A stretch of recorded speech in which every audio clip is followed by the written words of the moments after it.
लंगर हो रही है हज़रत कमालुद्दीन गिलानी रहमतुल्लाह अलैह। ये देखिए ये शिपा की एम्बुलेंस अटकी हुई है, बसेस अटकी हुई हैं। और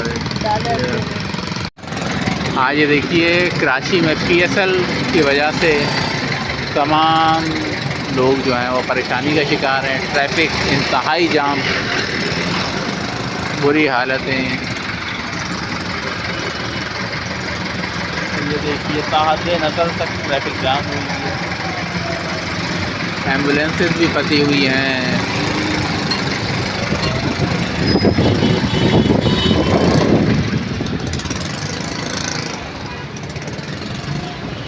ये देखिए जैसे जैसे ट्रैफिक खुलती है हम आपको दिखाएंगे कि आपको मुतबादिल रास्ता इख्तियार कर लेना